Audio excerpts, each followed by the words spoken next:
All right. So what is your name and age? My name is Harvir Kalkat, and I'm 21 years old. All right. What country or culture do you associate yourself with? So I associate myself with Punjabi culture based in Pakistan and India. Very cool. All right, now I'm gonna ask the questions. What are some staple foods of your country and/or culture? So staple food, one for breakfast that we have quite often are called paranthas, which are like a little stuffed flatbread. And a personal favorite of mine that I feel like is iconic of our culture is chole bhature, which are chickpeas and a fried bread. Yes. What are some common seasonings, spices from your country or culture, and how easy is it to get these seasonings? One of the most common ones that are used is turmeric. It's put in essentially everything. Good little, it has some health benefits to it, but add some color to our food. And it's pretty easy to get, especially these days. I think it's becoming like more popular to use in dishes. But some that are kind of harder to find are things such as garam masala, which kind of adds like kind of the traditional Indian flavor to foods. And you can still find it at some stores like Food for Less, but it's not quite as common. Got you. What are typical beverages consumed? And do people consume alcohol? If so, what is the drinking age, and what are your thoughts on this? So in Punjabi culture, people do drink alcohol, but it's not really associated with the culture like so far, especially when like religion comes into play and it's prohibited. But something that's like in every home is a yogurt drink called lassi, which sometimes you can have it. You can have it bitter if you put some salt in there, or you can have a sweeter version. So you might have heard of something like a mango lassi and things like that, which is quite refreshing in summer days. What are some foods that you grew up with or were important to your family? And did you have any family or community recipes you shared? Growing up, a personal favorite, so I talked about paranthas earlier. I think every picky eater's favorite food growing up in like the Punjabi culture is aloo parantha, which is like a potato stuffed flatbread. You put some butter on it, have some yogurt on the side. And I don't know any picky eaters that don't love having that for breakfast. I grew up on that as a child in elementary and middle school. Who traditionally does the cooking, shopping, or meal prep in your country or culture? I think obviously times are changing, and then husbands are getting more involved in the kitchen, but definitely it's like the mom of the family that does a lot of the cooking. When my grandparents are around to help raise us, my grandma on either side of the family would definitely like take charge of the kitchen sometimes. But it's always been my mom responsible for that, and the grocery shopping as well. Even in our culture back home, I think it's the same way. What is a typical meal pattern from your country and culture? And how many meals, snacks, times of meals do people eat very late or very early? So I think it depends on personal preferences. But what I've seen a lot is kind of like a heavy breakfast and dinner, and people are usually out during the day, so you pack a lunch. Like if you're going to work, but it really depends. It's 2 to 3 meals, breakfast and dinner are definitely there, and lunch really kind of depends. Are there certain foods associated with certain meal times? Yeah, so paratha is definitely seen as a breakfast food, but it is savory, so you can have it for lunch as well. And so that's something that's typically associated like with one meal of the day, but most of our other meals are kind of flexible, whether it's a midday thing, a dinner thing. Not quite as much associated with it, and we have like tea time snacks as well. So like in the afternoon, like 4 to 5, it's quite common in a Punjabi household to have some tea, and so you can have things like flour biscuits and things like that are typically associated with that, like late evening snack. What is the cost of food in your culture/country, and would you consider food? Would you consider food expensive or affordable? So it really depends because like my family, like in Punjab, like one of the most like the predominant religion in the area is Sikhism, where most people don't eat meat if they practice a religion. And so if you're talking about having things such as lentils and vegetables, they're quite affordable compared to having to buy meats, which like in the States can be quite expensive at times. And so in that sense, it's a pretty affordable meal. But it really depends. Like if you're cooking for an occasion, some things are kind of hard to source in the States, and if something's out of season, it does get quite expensive. But I feel like in general, like even the food that I cook for myself out here in SLO, especially just lentils and rice, is quite affordable. Very cool. There are certain foods that are not available easily. What type of foods are most easily available? So yeah, there are some foods that are quite common back in Punjab, but not so much here. And it also depends on like whether they're in and out of season. So a personal favorite of mine is okra. So when they're out of season, you typically have to go like buy the frozen version. When they're fresh, they're quite cheap. You can get them pretty easily. But even some things that are really common are things like bitter gourds, which is just not really part of like the American palate and a little bit harder to find in like smaller grocery stores across the states. What are bitter gourds? I don't know how to explain it exactly, but Is it like it's a fruit or a vegetable? Or? it's a vegetable. It's like it's a little green vegetable. They kind of have the skin, and then you can like roast it and have it with bread. Very cool. Have you noticed any changes in food price / affordability over time? So I haven't done a lot of the shopping growing up, but in like the recent years where I've been kind of cooking for myself, a lot of like the high protein or like the delicacy foods kind of I feel like have gone up in price. So one thing that is often consumed in a Punjabi diet too is paneer, which is kind of like a firm cottage cheese, and you find it kind of like in a brick. And sometimes that can get a little bit more expensive over the years, but I'll say overall it hasn't been too crazy. It's just I think it's matched the times, like with inflation and stuff and whatever the cost of like food is.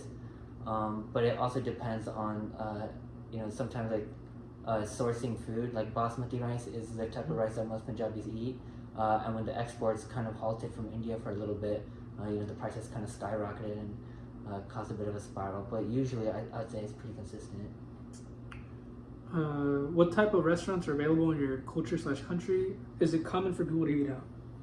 Yeah, I'd say especially if you go back to Punjab, you'll see a lot of restaurants all over the place. And one kind of thing that's really common if you want to eat out, kind of like you can call it fast food almost, is this concept called like dabba. It's like if you have to search it, it would be like DHABBA, I'd say. And it's really like traditional food there. It's kind of on the go. Like a lot of like if they're open late at night, a lot of truckers will stop there, make it a pit stop. But you can find like really traditional food really quickly. And that's very common. They're all over the place in Punjab. And like out here, there's a lot of Indian and Punjabi restaurants. Some that try to recreate the dabba environment, some that are more like a dine-in, family-friendly type environment as well. Cool. Are any special occasions celebrated or observed with any particular food or traditions? I don't know. I don't think so, but I think like I think it will depend like family to family. So like if there's like a religious holiday that's like a celebratory day, and you go to the temple, it's common to have like more sweets available. So like our temple serves the gurdwaras as we call them. They serve free meals every single day to everyone, but it's usually quite simple. And then on a festive day, you might see something like chole bhature, which is a bit more of a delicacy, and then for sweets. You might see like rice pudding, kheer, or other options as well to kind of like celebrate those moments. But there's not a dish like associated with the holiday itself. So like do you guys celebrate any holidays like in like families from in America? Do you guys celebrate like Thanksgiving or Christmas? Or you guys do you eat anything special for those days? Yeah, we'll choose something that like we don't typically make. Like if it is Thanksgiving, we have a potluck, or something like that with some families or something like that. Well, we'll make. It's not always our culture food. Like we do eat like American culture food quite a bit on these kind of days. But if it is our culture, like we'll try to like fancy it up a little bit. So like instead of just rice, we'll make biryani or something like that. But yeah, it's just something that like you wouldn't, instead of just plain lentils and rice, and spice it up a bit. Chole bhature is like a really popular choice usually. With regards to food and health, do any foods hold any sort of healing properties or any health benefits? So like what I was talking about earlier with turmeric, so it is associated with kind of like having a anti-inflammatory effect. So that's really common to like put that in all of our foods for like I think this is like good gut health in general. And then when I was talking about bitter gourds earlier, whenever you get sick, it was kind of like a traditional treatment to juice it and then drink a juice. So it makes a really bright green juice. It tastes really bad, but people think that like it's kind of like it's not like a miracle cure, but like kind of like one medicine to fix all your little symptoms. kind of thing. So that's a really common one associated with our culture that has a healing benefits per se. Are there any foods that are avoided during illness or people associated with poor health? Definitely anything fried. So if you're trying to watch your weight or something, Brontas, the stuffed flatbread, they are pan fried. So you might want to avoid that. Like if you're looking at your cholesterol or something like that. But we are like deep fried. So those kind of things are probably associated with like poor health. But if you're having like the day-to-day meals that are made at home with just like lentils and flatbread and rice, they're pretty simple, especially if you're going by a vegetarian diet. And so it's really simple foods, and not really, but it's just like those delicacies that when we like fry them, make them kind of bad. Very interesting.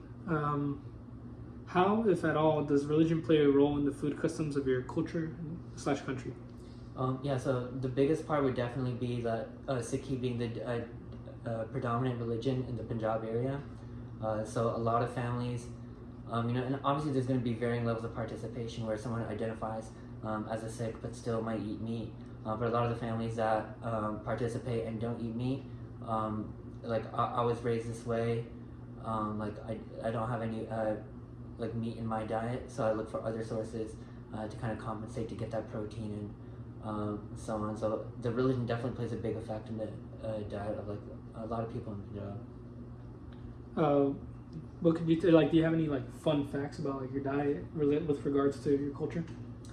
I think like there is an emphasis about like finding protein, especially if you're vegetarian. Like there is a lot of people think it's like a huge struggle. So we do have like kind of our own ways. Like paneer is like really dense in protein. It does have like other things like a lot of fats in there as well, so there's a balance. But with a lot of our meals, like what's like really standard is having a cup of yogurt that we call dahi. And a lot of households will make their own. Like my mom makes her own every day. Oh, not every day, or like every week whenever you run out, they make their own. So that's like a really traditional thing to do in a Punjabi household, is to have a homemade yogurt with every meal in a little cup on the side. But even the drink that I was talking about, lassi, that's also a yogurt based drink. So a lot of dairy is consumed on the side with our meals. Breakfast, lunch, or dinner. Yeah. So because I know you eat a lot of eggs, which like also is a really good source of protein. Yeah. What other like foods do you look for that like I guess like here in your diet, like when you cook for yourself, that also have like protein? So one of my favorite are red lentils. They're really easy to make in a pot, and it's obviously going to depend on like if you're trying to like lose weight or something, you can't afford to or like you have like high blood sugar, you're not trying to have carbs as much. So there's like always a trade-off, but they're quite dense in proteins. My favorite is paneer because it's like a firmer cottage cheese, almost like a tofu like consistency. So you can fry it if you'd like. You can cook it in